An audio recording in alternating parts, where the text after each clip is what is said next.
Grīziņkalna iedzīvotāju tikšanās tika rīkota ar mērķi, lai apvienot cilvēkus, kas ir gatavi darboties, kas ir pozitīvi un vēlas veidot vidi sev apkārt paši savām rokām, ne tikai gaidīt, ka kāds to izdarīs viņa vietā.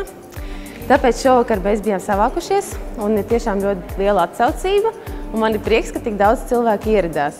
Mūsu rīkoto tikšanos apmeklēja arī pārstāvi no Pilsētu attīstības departamenta un arī no Austrum izcildu direkcijas un pastāstīja mums par tuvākajiem plāniem Grīziņkalna apkaimē. Iedzīvotāji uzdeva arī papildus jautājumus par Grīziņkalna parka revitalizāciju, tā kā esam ieguvuši gan informāciju, gan arī esam pavadījuši labu laiku.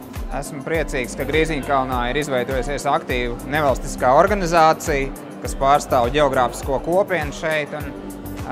Mēs šodien daudz runājam par dažādiem infrastruktūras projektiem, ko Pilsētas attīstības departaments un Austrum izpildu direkcija ir darījusi un taisās darīt, bet patiesībā visa šī infrastruktūra nebūtu nekas, ja nebūtu šeit sabiedrības. Bet tam vēl, kas man bija liels pārsteigums, kad man bija tāds iespējas, ka viņi pārstāv tikai jaunieši, tad tagad šodien es redzēju, ka te ir apvienots visas paaudzes, un es domāju, ka Grīziņkalna apkaimē ir liela nākotne.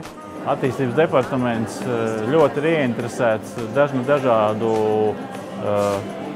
degradētu teritoriju attīstībā un vēlos pieminēt Grīziņkalnā šogad un arī nākamgad tiks realizēti vairāk projekti, tādi kā Grīziņkalna un Ziedoņdārza projekts, kā arī šīs te apkaimes vairākas ielas tiks rekonstruētas pilnībā, izveidojot jaunu infrastruktūru, noklājot, atjaunojot bruģi, kā arī izveidojot dažām ielām jaunu apgaismojumu.